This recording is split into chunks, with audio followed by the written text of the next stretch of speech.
அனைவருக்கும் மாலை வணக்கம். வணக்கம்.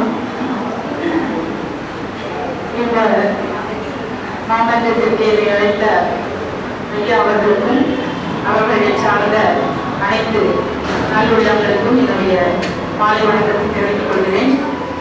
இங்கே இவ்வளோ நேரம் பேசினவங்க எல்லாம் பெண்களுக்கு இழைக்கப்படும் அநீதிகள் என்னென்ன மாதிரி சட்டத்திட்டங்கள் இருக்கு எல்லாத்தையுமே சொல்லி முடிச்சுட்டாங்க.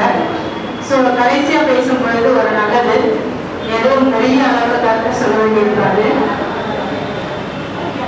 அதனால இந்த வருஷத்துக்கு பெண்கள் தின விழாவிற்கு நமக்கு இன்டர்நேஷனல் விமென்ஸ் டேக்கு ஒரு கருத்து இருக்கு. அதாவது celebrate progress, cherish equality and empower every women's dreams. வளர்ச்சியை கொண்டாடுவோம், சமத்துவம் பாராட்டுவோம், பெண்களின் கனவுகளை நனவாக்குவோம். இதுதான் நம்ம இன்டர்நேஷனல் உமன்ஸ் டே உடைய கருத்து. அதனால அந்த கருத்தை உங்களுக்கு பகிர்ந்து கொள்ள நினைச்சேன். இப்ப நம்ம வாழ்க்கை சூழல்ல நிறைய விஷயங்களை நம்ம பார்த்துட்டு இருக்கோம். அதுல பெண்களுக்கு இருக்கும் பிரச்சனைகளை நம்ம எப்படி எதிர்கொள்ளணும் அப்படிங்கிற சில ஒரு கருத்துக்களை மட்டும் நான் சொல்லிக்கிறேன். பெண்களாகிய நீங்கள் உங்களுடைய வாழ்க்கையில பிரச்சனைகளை எதிர்கொள்ளும் பொழுது ஏதோ ஒரு காரணத்தை காட்டி உங்களை யாராவது நிராகரிச்சாங்கன்னா அதை நிவர்த்தி செய்து ஒரு நிமிஷம் அவங்களுக்கு முன்னாடி நிமிர்ந்து நின்று அதை நீங்க கடந்து போக கத்துக்கணும் அப்படிங்கிறத என்னுடைய கருத்தா சொல்லிக்க விரும்புகிறேன். எல்லா பறவைகளும் மழை காலங்கள்ல கூடுதல் கட்டுமா, ஆனா கழுகு என்ன பண்ணுமா, மழையே பார்க்காத அளவுக்கு மேகத்துக்கு மேலேயே பறக்கணும். அது மழைக்கு பயப்பட வேண்டாமே அப்படின்னு மேகத்துக்கு மேலே போயிடும். அந்த மாதிரி பெண்கள் தங்களுடைய பிரச்சனைகளில் மேலே போய் பிரச்சனைகளே இல்லாத ஒரு உலகத்தை தாமாவே தேடிக்கொள்ள வேண்டும். அதே மாதிரி இலக்குகளும் லட்சியங்களும் உறுதியாக இருந்தால் மட்டுமே நம்ம எத்தனை முறை விழுந்தாலும் தோற்றாலும் திரும்ப திரும்ப எழுந்து நம்ம அதை சரி செய்து கொள்ள முடியும். இது போல யாருக்குமே நம்ம இருக்கணும்னு அவசியம் இல்லை. நான் இப்படித்தான் அப்படின்னு சொல்லிட்டு வாழறது கூட ஒரு வகையில வாழ்நாள் சாதனைன்னு சொல்றாங்க. அதே போல வாழ்க்கையில் எந்த ஒரு பிரச்சனை வந்தாலும் அதை தனியாவே சமாளிக்க கத்துக்கணுமா. அப்படி கத்துக்கிட்டோம்னா நம்மளுடைய பலம் நமக்கு தெரியும். அப்ப தன்னம்பிக்கை நமக்கு நல்லா வரும். ஒருத்தன் நேர்முக தேர்வுக்கு போயிட்டு வந்தானா, அவனோட அப்பா கேட்டாராம், என்னப்பா வேலை கிடைச்சிருமா அப்படின்னு கேட்டாராம். தங்கச்சி கேட்டாங்களா, எவ்வளவுப்பா சம்பளம் அப்படி கேட்டாங்களா. அண்ணன் கேட்டானா, பெர்மனன்ட் வேலையாப்பா அப்படின்னு கேட்டாராம். தம்பி கேட்டானா, எப்ப வேலையில் செய்ய போற அப்படின்னு கேட்டாராம். ஆனா அந்த தாய் மட்டும் கேட்டாங்களாம், மத்தியானம் சாப்பிட்டியாப்பா அப்படின்னு. சோ அந்த மாதிரி கருணை தகும்பும் எல்லா பெண்களுக்குள்ளும் தாய்மைங்கிறது இப்போது எல்லாருக்கும் இருக்கு. சோ ஒரு கண்ணதாசன் கைதை மட்டும் உங்களுக்கு சொல்லிக்கலாம் விரும்புறேன். பிறப்பில் வருவது என்னன்னு கேட்டாராம் ஒருத்தர். கடவுள்கிட்ட கேட்கிறார்.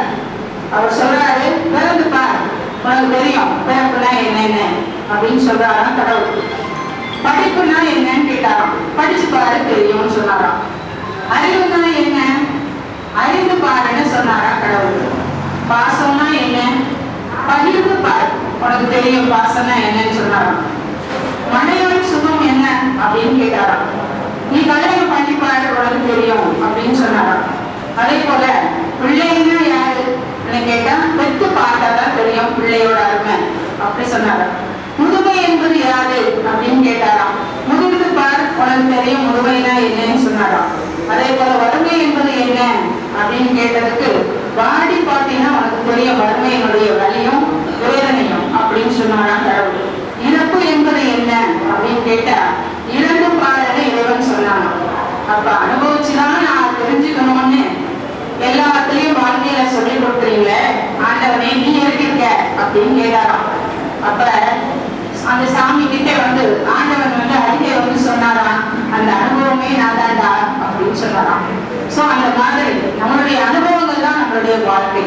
சோ ஒவ்வொரு அனுபவத்திலையும் நம்ம பல அதை வச்சு நம்ம மேலும் மேலும் நம்மளை முன்னேற்றிக் கொள்ளணும், நம்மளை தகுதிப்படுத்திக் கொள்ளணும், நம்மளால எதிர்கொள்ள முடியும்ன்ற தன்னம்பிக்கையோட வாழ்ந்தோம்னா ஒவ்வொரு பெண்ணும் கண்டிப்பாக சாதனை முறையா வாழ முடியும்.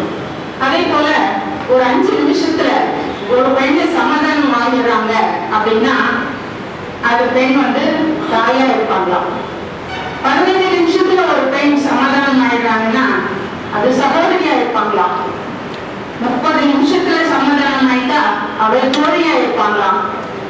3 மணி நேரம் ஆகியும் சமாதானப்படுத்த முடியலன்னா அவங்க மாதவியா இருப்பாங்களாம். உனக்கு சமாதானமே செய்ய நேரமே கொடுக்கலன்னா அவங்கதான் கொண்டாட்டியா இருப்பாங்களாம். சோ ஆண்கள் எப்படி எல்லாம் கஷ்டப்படுறாங்க, நம்ம இன்னும் எவ்வளவு நல்லவா இருக்கணும் அப்படின்னு யோசிச்சுக்கோங்க. சோ பாரதியார் சொல்றாரு, நிமிர்ந்த நன்னடை நேர் வந்த பாதை நிலத்தில் யாருக்கும் அஞ்சாத நெறிகள் திகழ்ந்த ஞான செருக்கும் இருந்ததால் செம்மை மாதர் திரும்புவதில்லையா.